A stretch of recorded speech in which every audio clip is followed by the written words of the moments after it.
Today I have the two best builds for the Spiritborn for you. One, completely indestructible, literally can't be killed by anything in the game besides like the end of the Uber Lilith fight where she annihilates and scorches the board, instant killing anything. Besides that, truly you're invincible and deletes everything in the game. And we also have a even more powerful build for absurd damage if you want to do a 200 level pit. Just FYI, you might assume what you've been watching the last few seconds has been the extra damage build. It's actually been the indestructible build that deals less damage. Both the defense and the offense build are very easy to swap in between. We can actually have both the builds in our inventory at the same time. So, that being said, let's get into the defensive build. So, we have the Harmony of Ibaqua. Now, we want to cap movement speed. So, between these pieces, you're going to cap movement speed. It's not going to be a problem. But you're going to have to play a little bit on your master working if you want to truly min-max, because you don't need more than 200 movement speed. So, top priority is maxing out movement speed, and then after that, adding any additional ranks into all stats. Now, I haven't done this yet and reworked it, but I actually, end game and you as well, are going to be able to triple work that into all stats. We're going to cap our movement speed even without putting any ranks into it. And we don't want any ranks in damage reduction or velocity. We actually do want to triple rank into all stats at the end and also have capped movement speed, which you should. And we'll get into how to get all that. And once again, 30x, very big top priority on the helm. And we're putting dex. Starting off at some point, you might want to put barrier generation. Eventually, we are going to cap. What you're seeing here is capped, and we can add dex for more damage. Moving on, this is God World. We want the movement speed, we want maximum resistance. We don't care about resistance to all, and we don't care about damage reduction. We're capped anyway.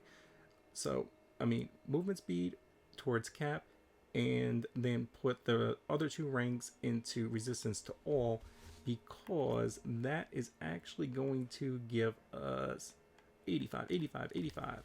So, truly capped resistances. Very beautiful. Like, you can just stand there in ice and shadow and lightning and everything in like hundreds and 20s and hundreds and 30s of pits and nothing.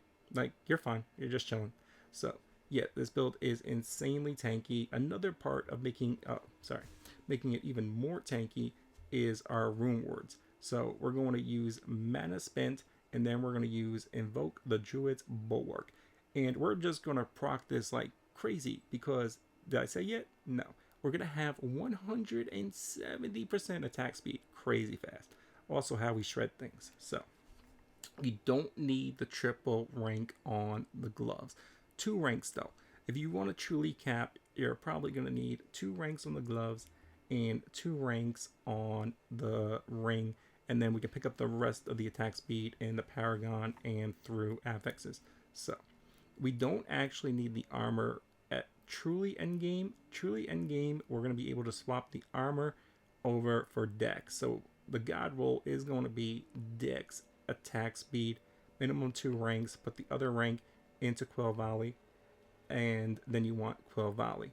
Now, you don't technically need barrier generation. You can add this to the Paragon at the end. There's going to be like 20 points that basically just don't matter at the end, where you just put pretty much whatever. So, you can play around with this, and you could also get 100%, Vortex size. You can put no masterworking into it and just take one here and one here, and just do the standard 12 upgrade. You're basically going to get 100%. So that is an option. Or if you're not already at cap, or you want a little bit more in the Paragon, a couple extra points to play with somewhere else, then you put the barrier generation there to cap that there. In any case, do make sure that your barrier generation is capped. Not only is that defense, but that also is adding about a 20x multiplier once it's done. So we do want that capped. Oh wait, is it? I forget exactly what that is. 30. That's actually a 33, I think, multiplier. Even more actually. The other one's 20. Moving on to Tibbet's Will, our pans. You'll notice mine is truly God rolled. You don't need that. Truly, the real one that matters is maximum resource. Maximum life is nice. All stats is nice. Damage reduction while unstoppable. We already got so much damage reduction, it's pretty much redundant, like not even needed. And once again, very important, a high roll on the increased damage. And because we're spamming our ultimate to gain our unstoppable and constantly proccing it versus being always unstoppable, we do actually gain that resource constantly. So if our ring ever doesn't proc for some odd reason, we can get it back that way as well through that and a couple of other sources. And really, my mana just blinks. Like it never goes down, like ever. And for your rune words, you're going to be running a skill from another class, invoke a skill from another class. And the bottom is going to be invoke the Druid's Petrify, stunning enemies, and restoring primary resource. So, now I don't actually know how much this resource restores. All I know is my resource don't move. It just blinks like it's always full. It's full, blinks, full. Like it's, you'll see. Anyway, or you saw in the beginning of the video. You can go back and see it. But this is a huge blast radius. It's even bigger than our vortex if we make our vortex 100, slightly bigger than that. So they're kind of like the perfect balance. They're basically the same size. We're pulling them in and we're increasing our crit damage. And we're actually increasing our crit damage about 100%. Roughly from the damage I noticed, it actually is a significant increase for a handful of seconds after it procs. And we can proc it every handful of seconds anyway. So we basically get a constant, significant boost in our crit damage from having this. Tested Warcry, tested the guaranteed crit, like basically tested anything that looked reasonable. This did more damage, so that's why I rocked that. And I delete everything, so I mean apparently it's working. Definitely test it on the dummy. You can test it yourself, it works. Right over here, we do want the 2-starred. I mean, crazily, you'd want the 3 stars on the potent too, but ranks are low priority. So let's not get crazy with it. We want something that realistically we can buy and acquire within a few days, right? So we want 2 GA, we want it on Dex, and we want it on total armor. Then we don't necessarily probably absolutely need a god roll on the total armor for the forging. I'm pretty damn close to it at 17.9 right there. Like I'm already at 33, and if I had a god roll at 45%, I would be capped. And we'll get into that in 1 second. The other thing you want on here is the potent. Potent is a 10x multiplier that we get on high health bosses and allows us to completely shred. That's why you notice after about 1 to 1.5 seconds on bosses, then you just notice their life completely delete. So potent is a very big multiplier. It's the best multiplier we have in our skill tree. It is another reason why Shroud is so good, because it adds 1 to all the multipliers, but we don't need that damage. This amulet will give us the damage to delete everything in the game besides like 200 pits. So this is all the damage we need, but we will get into that other build in a second. So just to note, when you are using the Cast the Gorilla skill, increases your weapon damage by X%, and we're going to have that at 45. Let's just say it's 45%. Ideally, you want your armor to be 3,350. That will give you a true 1,500 bonus weapon damage, giving you over 2,000 weapon damage. And when that bonus is capped, you notice the difference in your damage. It skyrockets. So just to notice, we are putting armor in all of ours. Only other thing on the amulet to note, over here, definitely want like 45 plus. When you're starting off 40 plus, definitely get a high bonus on the bottom. That is how we keep our mana up. You don't really need ranks to Mirage. We don't really need cooldown reduction. Whatever you get there is great. Honestly, the real star that you want is critical strike damage as top priority. Second star would be Dex. Third star would be cooldown reduction. And, fourth star would be Mirage. So moving on, we have our ring. But we need a basic ring because we do need this aspect. This is a 100x multiplier when it is legendary, and it is also giving us 20% attack speed, and when you're starting off, it's 15% movement speed up till you get to the point of being capped. Another reason that you really don't need this second bonus is actually only helping you in town. Even without that bonus, if you don't roll it, when you're actually in battle, you are capped. You're still at 200 without it, but you won't be moving at 200 in town. I like to move at 200 in town, so I kept it on. I didn't really need an evade cooldown reduction. This is just for convenience, that second one, because there's nothing else to put there. But moving on to the last piece, once again, we have Dex, maximum life, attack speed. Attack speed is definitely top priority. Dex and life kind of come out about even on second, but because of how capped we are in resistances, I'd probably say Dex is definitely second, maximum life third. Then we have basic damage for our forge and resource generation. I don't really feel resource generation is really needed at this point end game, and that could probably be replaced, but I did like to OD a little bit on the resource gen. Like, just in case when it does shoot down, I do want that shit to shoot right the fuck back up, because that's where all my damage is. I just want that shit just shooting down, up, like it's just blinking, and that's what it does. So at the moment, I got resource gen on it. I don't 100% know if that is actually really needed. Like right now, my shit don't move. It's just full mana, just blinks. For your Spirit Hall choices, you will be taking Gorilla on the top and Jaguar on the bottom. For our skill tree, we're going to be taking 2 over here. Obviously, this does not matter at all. Once you get to endgame, you can literally put 2 points anywhere. Then max out Quill Volley and take it this way for extra damage. We do not need extra crit chance, we just want extra damage. Then we're taking these 2 for more damage. Here we have bonus damage as well. You have a choice with these 2 points. You can take a little X multiplier, or you can gain a little bit more defense. Not really needed, but you can pick up an additional 5% dodge chance. I'll get into why when we get down there. But yeah, because we always get 2 ranks when we're fighting, so if you did want to move these 2 points for a little extra defense, you could do that as well. Just don't really feel extra defense is needed.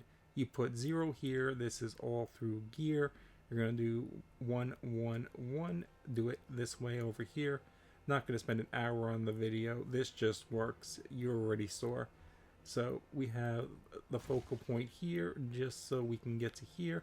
And this is for bosses. That's an 18x multiplier. We constantly proc vulnerable. 1 point here, 3 points here, 1, 1, 1. And then we have 1 here. This is just to increase one of our affixes. Then we got 1, 1. We have nothing over here. Both are completely useless. We're just using this to constantly max our resolve. It'll get bonus damage and make sure we have that damage reduction going. Then you just need 1, 1, and 1 over here.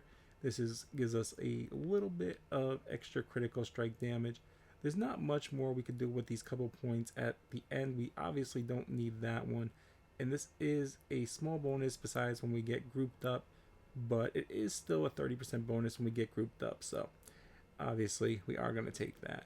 And that's just bonus damage. That's just bonus life, bonus damage. If you're doing like the Andy fight and you need an extra evade or something, you can move like 2 points over there too. We got the potent there. Definitely max that out. This is one of our huge multipliers right there. Then we got an additional one right there. You're going to max that out as well. And then you're going to go 3, 3, 3, 3, 3 and max this out. But we're only taking the first one. We have absolutely no need for that. We can recast it ourselves just through our attack speed every 2 seconds. And right here we have our passive. Moving on to the Paragon board, I'm going to keep each board paused for a couple of seconds so you can see exactly where each node was placed. And you'll notice I am 27 levels off from being capped. I've already done the math. I'm going to show you exactly where all those are placed. So right here we have the first board. This is going to be the fitness glyph. We are taking all 3 of these over here at the very end. As you'll notice, I'm 273. I have not taken these yet. When we do remove the armor off our gloves, we are going to need to pick up this armor eventually at the end in order to cap our gorilla. In the meantime, if you need a little bit of extra armor, there are 2 incenses that add armor, and you can add like a good 1,000 armor just through the incenses, especially if you already have a percentage on your amulet. If not, it's actually only like probably 500, but you can add some that way. The second board is going to be the legendary node Sapping, and we're going to be using the glyph Spirit. And we'll keep it over here, and I think that, yeah, that shows everything actually. So we'll just keep that pause for a couple seconds, and then if you need, just go back. We're now going to move to the board above it using the legendary node Vicious Shield. We'll be using the glyph Talon, and if you need the board, there it is. It's paused for a couple seconds. Just go back and you can locate the nodes. Just to add real quick though too, we are going to be taking up to Slayer, and we're actually taking all this over here if still needed, which it probably should be for your armor, to max out to 3350 with the legendary aspect. Then we're actually also going to go over here. We're going to take these 3 dexes, then we're going to come up to here, and then we're going to take the vulnerable damage for 50 extra vulnerable damage and an additional 12% damage reduction, which is adding to the redundancy of over damage reduction, but whatever, we're capped, it's all good. And our next board over to the right, we're going to be taking the legendary node Convergence with the glyph Hone. Now, just try to back this up a little bit. Actually, that's perfect because we don't go up to the top. So if you need right there, we'll keep it paused at this point because it's a little bit larger. Wish I could show this a little bit better, but that's the best this offers.